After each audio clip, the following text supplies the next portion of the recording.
Bevel your polygroups with Bevel Pro. The mesh on screen was made using booleans and is one solid mesh as seen here by smoothing.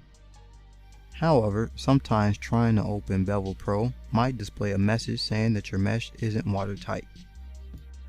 One simple way to resolve this is by opening the Modify Topology tab and clicking the Close Holes button. Now you should have no trouble opening Bevel Pro.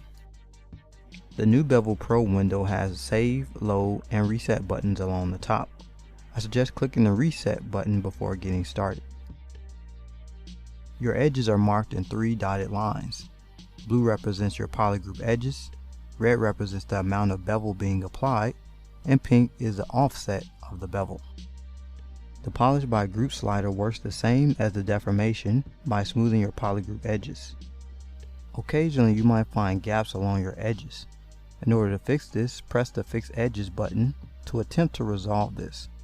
If this doesn't help, there is likely more than 2 polygroups along this edge. Enabling the Auto Apply option will remove the color edges, giving you a preview of your final results of your bevel. Enabling the Preview Edges option will show you the low poly cage controlling your bevels. The Bevel Amount slider controls the size of your bevels. The Bevel Smoothness slider will smooth your bevels.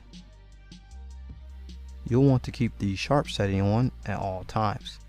Additionally, not only can you process bevels, but chamfer edges as well. Enable to create smooth, rounded edges. Enable the Low Poly option to improve the results on low poly models. The Mesh Edge Resolution slider will produce smoother edges when increased.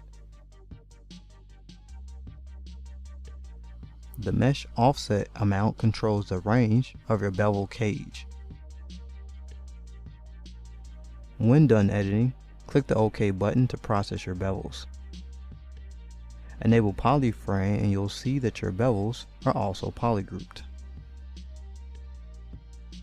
Inside Bevel Pro, the advanced options will generate your bevels and chamfers into separate subtools.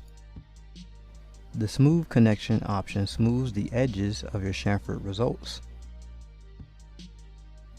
Triangulate bevel junctions will smooth the corners of your mesh. When done, click OK button, then view your newly generated subtools.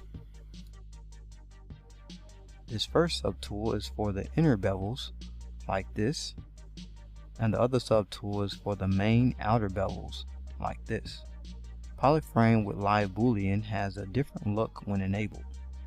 View your bevel by using solo mode or disabling live boolean's preview within the render menu.